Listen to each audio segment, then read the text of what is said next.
Në këtë edicion do të ndiqni.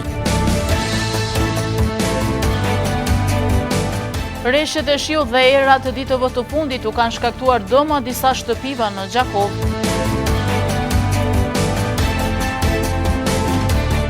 Komuna Gjakovës, përkatësisht Drejtoria për Bujqësi, Pylltari dhe Zhvillim Rural, sot ka vazhduar shpërndarjen e frezave dhe motokultivatorëve për fermerët përfitues nga projekti i vitit të kaluar. Mirëmbrëma, po fillojmë edicionin e lajmeve qendrore këtu në televizionin Syri. Reshjet e shiut dhe era të ditëve të fundit u kanë shkaktuar dëma disa shtëpive në Gjakov. Sot në teren ishin zyrtarët e Drejtorisë për Mbrojtje dhe Shpëtim, të cilët pan nga afër gjendjen e këtyre shtëpive. Si pasojë rreshjeve atmosferike dhe erave të forta në rrugën Ismail Qemajli në afërsi të lumit Krena, ka rrëshqitur dhau duke rrezikuar familjen Kryziu, të cilët jetojnë në këtë shtëpi. Ata kanë dërguar ankesa në Drejtorinë për Mbrojtje dhe Shpëtim, zyrtarët e së cilës kanë dalë në vendin e ngjarjes për të parë nga afër situatën.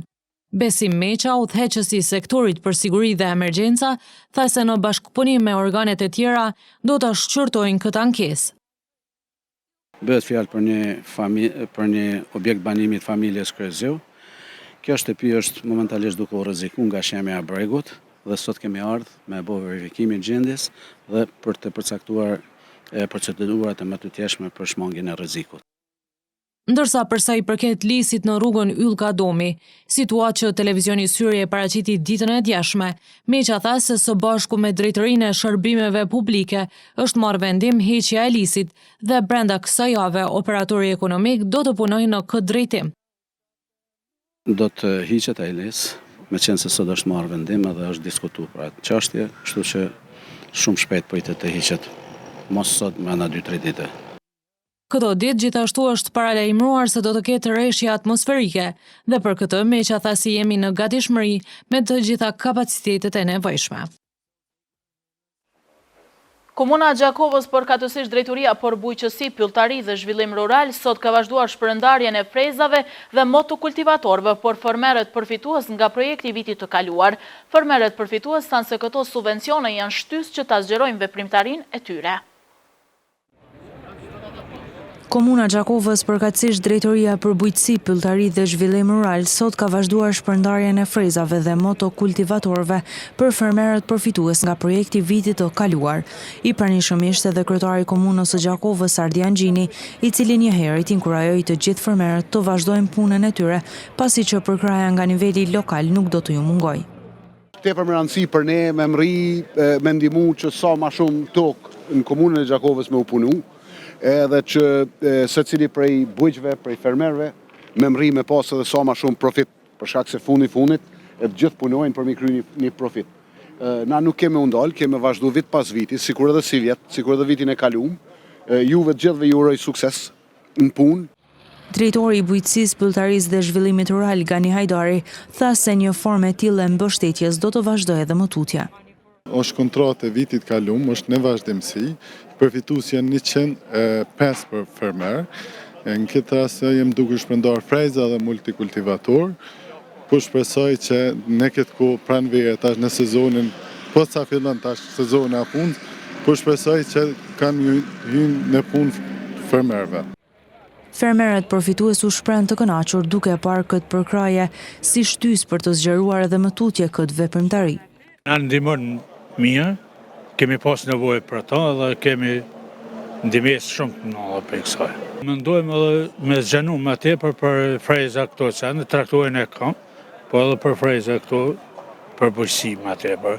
Po përmendoj që edhe për arën, nëse japin ministria për me zhvillu me hap ato sa më tepër. Kujtojmë që në dhjetor të vitit 2022 u shpërndan pajisje të tjera nga ky projekt i cili kishte vlerën prej 90.000 euro. Kryeministri i Kosovës Albin Kurti u prit pasditën ose hënës në Bruksel nga shefi politikës së jashtme të Bashkimit Evropian, Josep Borrell, dhe i dërguari i BE-s për dialogun Kosovë-Serbi, Miroslav Lajçak. Takimi i cili nisi pak pas orës 15 po zhvillohet në kuadër të procesit për normalizim të marrëdhënieve Kosovë-Serbi.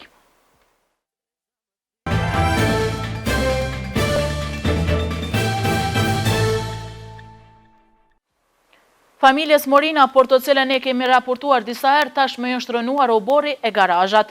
Ata thonë se do ngrejnë padinë në organet kompetente. Disa herë televizioni ynë ka paraqitur problemin e Baki Morinës, banor në rrugën Tahir Zajmi. Në projektin e rregullimit të kësaj rruge përfshihej edhe një pjesë e oborit dhe garazhave të shtëpisë së tij. Ai këtë ka kundërshtuar pa rreshtur, duke këmbgulur se prona është e tij. Shtëpinë e ka ndërtuar në vitin 2002 dhe është në pronësi të tij. Mirëpo oborin para shtëpisë që nga ajo kohë nuk ka mundur ta kthejë në emrin e tij. Këtë pjesë ai pretendon se ka marrë në kompenzim të një prone tjetër që gjendet në afërsi të shtëpisë. Mirëpo nuk është pajisur me dokumente. Morina thotë që vazhdimisht ka dërguar kërkesa, ankesa në drejtorinë për gjeodezi, katastër dhe pronë. Mirëpo asnjëherë nuk ka marrë përgjigje konkrete për kthimin në pronësi të parcelës të cilën ai thotë që është e tij. Në ekspertizën që kjo drejtori ka bërë, është vërtetuar se prona në fjalë i takon komunës së Gjakovës. Sot operatori ekonomik i kontraktuar ka filluar edhe rënimin e garazhave.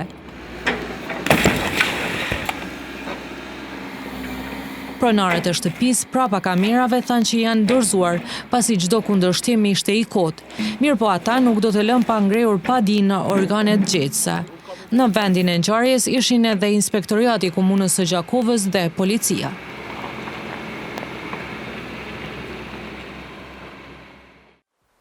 Kronika Novim na njeh me raportin për periudhën janar-shkurt të vitit 2023 në prokurorinë themelore në Gjakovë. Në periudhën janar-shkurt 2023 në prokurorinë themelore në Gjakov, përkatësisht në departamentin për krime të rënda, janë pranuar 30 kallëzime penale me 60 të dyshuar për veprat penale si falsifikimi shenjave me vlerë një kallëzim penal, për veprë mbajtje në pronësi, kontroll ose posedim të paautorizuar të armëve, 7 kallëzime penale, 3 kallëzime penale për veprën penale falsifikimi paras, një kallëzim penal për veprën grabitja, një kallëzim penal për veprën kultivimi bimës së hashashit, shkurrës së kokainës ose bimëve të kanabisit, gjithashtu një kallëzim penal për veprën marrje apo mbajtje kundërligjshme e fëmijës, për veprën penale trafikim me njerëz një kallëzim penal, për veprën bashkësia jashtëmartësore me personin nën moshën 16 vjeçare, një kallëzim penal. Prej të gjitha këtyre kallëzimeve penale deri më tani janë ngritur 8 akt akuza. Shoqata për edukim dhe për kujdesin e familjes në Gjakov në një trejes pune ka përmbledhur projektin 3 mujor me titull Përmirësimi i mirëqenies së të rinjve për një jetë pa dhunë dhe orientim në karrierë. Implementuesit e këtij projekti thanë se në këtë mënyrë kanë kuptuar se sa shumë nxënësit e mosimdhënësit kanë nevojë për projekte të tilla. Shoqata për edukim dhe për kujdesjen e familjes në Gjakov në një trejes pune ka përmbyllur projektin 3 mujor me titull Përmirësimi i mirëqenies së të rinjve për një jetë pa dhunë dhe orientimi në karrierë. Barie Deva, drejtoreshe shoqatës, ka pohuar se nga gjetjet e këtij projekti kemi kuptuar se si nxënësit ashtu edhe mësimdhënësit kanë nevojë për projekte të tilla që bashkërisht të punojnë në parandalimin e dhunës e gjithsesi të ngrisin edhe edukimin në karrierë të nxënësve. Arsyeja që kemi deshur me realizu këtë projekt është se ka shumë raste të cilat janë ende edhe të pa identifikuara që dhuna ekziston nëpër shkolla. Qoftë rinjët në veti, qoftë edhe në raport me arsimtar, në raport me kolegët e tyre në rrugë, ne jemi fokusu në këtë temë. Ndërkaq psikologja Mirjeta Kumnova, cila njëherët ka qenë edhe në rolin e trajnerës gjatë implementimit të projektit, tha se institucionet shkollore ka nevojë për ndërtimin e politikave parandaluese mbështetëse. Shpeshherë edhe me trit kur kemi diskutuar situata që ata nuk e kanë kuptuar mirë se çka ka ndodhur. Ku përgjegjësia atyre, ku faji atyre, ku është nevoja atyre për mbështetje. Do të thotë nuk janë shumë të qartë në ato çka përjetojnë edhe çka duhen me kërku. E në mungesë kësaj normalisht që na nuk mujmë i fajsu asnjë të ri, asaj që e bën dhunën, pa asaj që bëhet viktimë e dhunës, normalisht ajo që jo, po do thotë unë gjithmonë i shoh gjëra që nëse dëshirojmë të bëjmë diçka në drejtim të dhunës, duhet me fillu prej lart. Sepse janë ata lart që e kanë përgjegjësinë, duhen me ofru siguri, duhen me ofru kuptim, edhe duan sporja ata me ndryshu sjelljen e tyre, qasjen e tyre me trit, në mënyrë që na mi po rezultatet e trit. Ne po kërkojmë trit, bëni këto, po çka po marrin ata si mbështetje. Ani mosh ku ata kërkojnë shumë mbështetje. Aty edhe në trajnimin orientimin me karrierë, unë ju kam thonë që orientimin në karrierë është një vendim ku ju e sillni, se ju e njihni veten e juaj. Mirë, po në anën tjetër është mirë me marrë mbështetje, këshilla, me kërkuar mendimet e tjera. Përfitues të ligjëratave kanë qenë edhe nxënësit të shkollës në Ponoshec, për çfarë drejtoresha e këtij institucioni Energjivane Imeri thotë se duhet edhe në vazhdimsi të kemi mbështetje të tilla. Përparësitë e këtij projekti kanë qenë jashtëzakonisht të mira, ku kemi pas rastit, kemi një bashkëpunim shumë mirë me zonën Barijeve Hapi, e cila 2 vitresh kanë bërë një ligjërat me nxënësit dhe si nxënësit ashtu edhe zonja ka dalë shumë e kënaqur nga ky aktivitet që është bërë në shkollën tonë. Ndërsa nxënësja Time Rustemi tha se ligjëratat kanë qenë frytdhënëse sepse të njëjtat janë trajtuar profesionalisht mirë si nga ana juridike ashtu edhe nga ana psikologjike.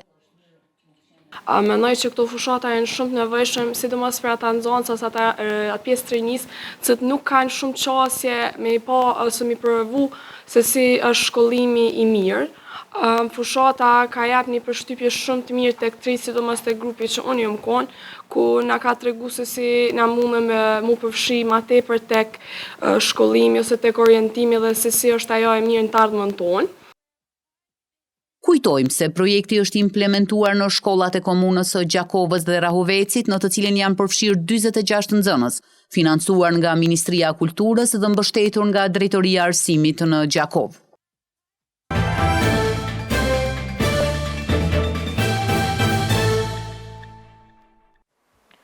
Sot në Tiranë një autobus urban është përplasur më të paktën 11 makina, duke shkaktuar kështu aksident zinxhiror. Të lënduar lehtë kanë mbetur disa persona, ndërkaq tashmë pohetohen shkaqet që quan drejt shkaktimit të këtij aksidenti.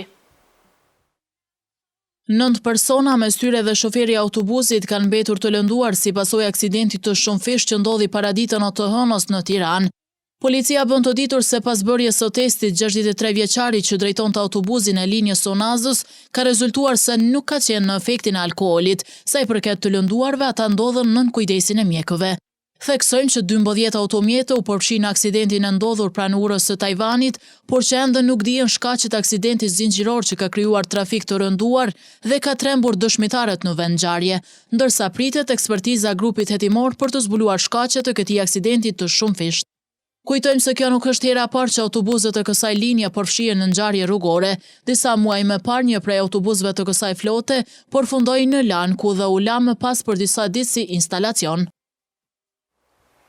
Qeveria e Shqipërisë dhe Malit të Zi zhvilloi këtë hënë një mbledhje të përbashkët në Podgoricë.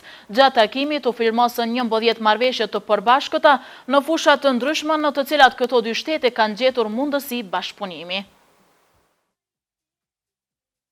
Qeveria e Shqipërisë dhe Malit të Zi zhvilloi këtë hënë një mbledhje të përbashkët në Podgoricë, në fund të së cilës u firmosën 11 marrëveshje të përbashkëta. Kryeministri Edi Rama dhe homologu i tij malazes Dritan Abazović firmosën deklaratën në përbashkët dhe marrëveshjen bilaterale për ndërtimin e urës në Lumin Buna. Ura 310 metra e gjatë do të shkurtoj rrugën nga Mali i Zi drejt Shqipërisë, duke kaluar nga Ulqini drejt Velipojës nga 70 km në vetëm disa kilometra. Në dokumentin e publikuar në faqen e qeverisë së Malit të Zi thuhet se Shqipëria me Malin e Zi bien dakord të bashkëfinancojnë ndërtimin e urës, secila palë do financojë 50% të ndërtimit, duke përfshirë edhe koston e mbikëqyrjes bashkë me shërbimet e tjera afatgjata. E dyta mbledhje përbashkët mes qeverisë së Malit të Zi dhe asaj shqiptare prodhoi dhe një sër marrëveshjesh të tjera. Të dy qeveritë dakordsohen në hapjen e pikës së përbashkët kufitare Shën Nikol Pulaj, që do t'i shërbejë edhe rrugës që do të lidh dy vendet. Zëvendës kryeministra Belinda Balluku dhe ministri i investimeve kapitale Ervin Ibrahimović hodhën firmat në memorandumin për bashkëpunim në fushën e energjisë. Përmes një tjetër marrëveshje synohet mirëmbajtja dhe menaxhimi i përbashkët i peshkimit në liçenin e Shkodrës dhe Lumin e Bunës. Po ashtu nënshkruan marrëveshje në fushën e mbrojtjes sociale, një memorandum bashkëpunimi midis Ministrisë së Arsimit dhe Kulturës së dy vendeve, e dy memorandume të tjera synojnë forcimin e bashkëpunimit në fushën e mbrojtjes, shëndetësisë dhe kulturës.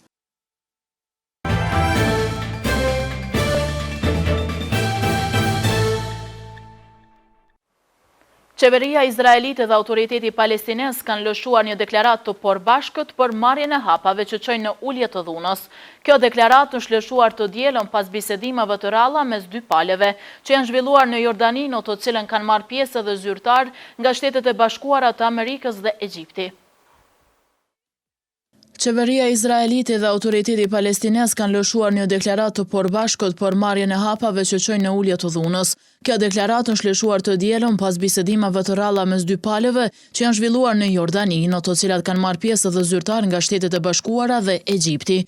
Në takim është arritur pajtueshmëri për të bërë hapa drejt rritjes së besimit dhe për të punuar drejt paqes afatgjat.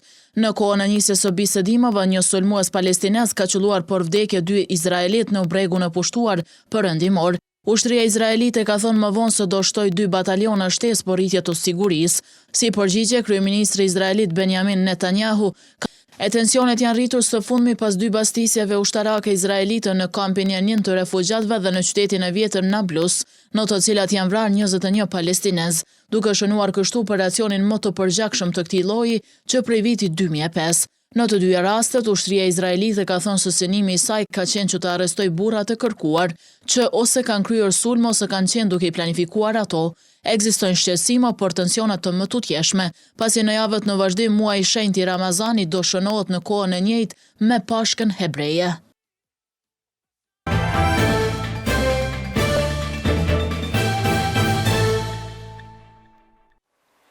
Mbrëm në Pallatin e Kulturës Asim Vokshi në Gjakov, aktori Sevdair Radugoshi ka sjellë para publikut një përmbledhje të 50 vjetorit të karrierës dhe një herësh ka festuar 65 vjetorin e lindjes.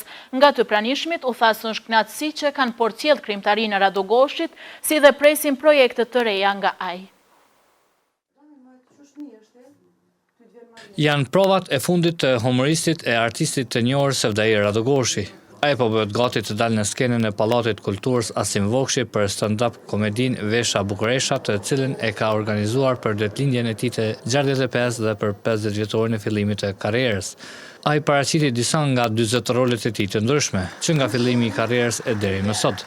Publiku në sallë priti me të qeshura skeqet e tij. Kur dali motra atje. Shë ka pisket brej, ai u budalla. Shë ka të mërty gruan ta më ka du. A di shë pe pisket? Shë kimaj. E shë ka gruja jote për shka ka të prunë? Pa shë zotën, nga kem prunë me pjellë, shë keni bon të zdigjo. A, për lindje.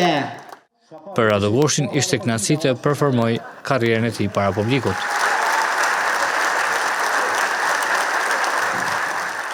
I zgjedha do tema karrierës jame, tjesës teme, nuk buna kur gjë, as në i zbukurim, as nuk shtova kur gjë, as vishka ku mungu, në pamundësi me fol hala, kum pas shumë me fol, po duhet me zgatja 2 ditë stand-up komedin, po zash zoti së shpejtit të bojnë ma petë kësi komedi. E në sken u lojtën edhe disa nga skeqet e njora, të cilën e risjeli së bashku me komedianin Besim Dina. Besim Dina tha se është privilegjet që ka luajtur në skeqe me një legjend si Sevdair Radugoshi. Alo, kusheti? Kusheti se? Vlavi Sarantës, ti kushe? Vlavi Vlorës, vla. Vlavi Vlorës? Eja, me s'ketë në folë motra eme me tyja? Jo, motra eme u tuta mësë ka folë me ty, e thashtë të ta prapi ka mësë. Jo, përshë bocet. Emocion son të ke për mu, të qiti lëtat e poshtë, se kemi punu shumë edhe kemi punu besoj që kualitet edhe me këtë skeqin që e lujtëm këtë skeqin ka 23 vjetë, po prit shumë mirë dhe i thashtë të dajisa pishe, para 23 vjetë edhe halo për në qëndrojë skeqit, si në konë moderne, po për ndryshë është legjende gjallë. Kjo fjallë është klishe, po për Sevdain është e vërtet kjo fjallë, një i që interpreton tepër shumë role, edhe kur lysha me të në skenë, zdisha o gipa, o zëbaja, kur si Sevdain së më ka shku mendja që është. E për të parë stand-up komedinë e Sevdair Radugoshit kishin ardhur artistë të shumë nga viset e ndryshme shqiptare. Sevdair është një aktor unik për mendimin tim. E kam njoftë duke e parë në kaset, në Gjermani, sepse kam vajzën atje, dhe roli parë që kam pa prej Sevdair, ka qenë Zybaja. Jo kam qesh e gjë që nuk di me ju thakë. Ashtë aktor i karaktereve.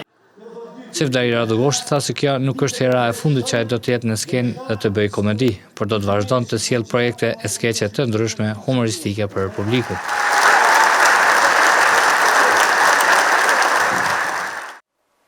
Në vazhdim të ndjekim parashikimin e motit, por ditët në vijim. Moti i kthjellot e ko pas kohë me shi ka karakterizuar ditën e sotme, ndërsa temperatura ka arritur deri në 14 gradë Celsius. 4 deri në 13 gradë Celsius parashihet temperatura për ditën e nesërme. Moti ndryshueshëm parashihet për të mërkurën, ndërkohë që temperatura do variojë nga 4 deri në 11 gradë Celsius. 4 deri në 11 gradë Celsius do variojë temperatura të enjtë, ndërkohë që shiu do jetë pjesë e kësaj dite. Të premtën parashihet mot me shi e vranët ko pas kohe, ndërsa temperatura më e lartë do shënohet 12 gradë Celsius. Reshjet e shiut parashihen të mbizotërojnë ditën e shtunë e temperatura gjatë kësaj dite do lëviz nga 1 deri në 11 gradë Celsius. Reshje shiu parashihen dhe për të dielën e temperatura do lëviz nga 1 deri në 11 gradë Celsius.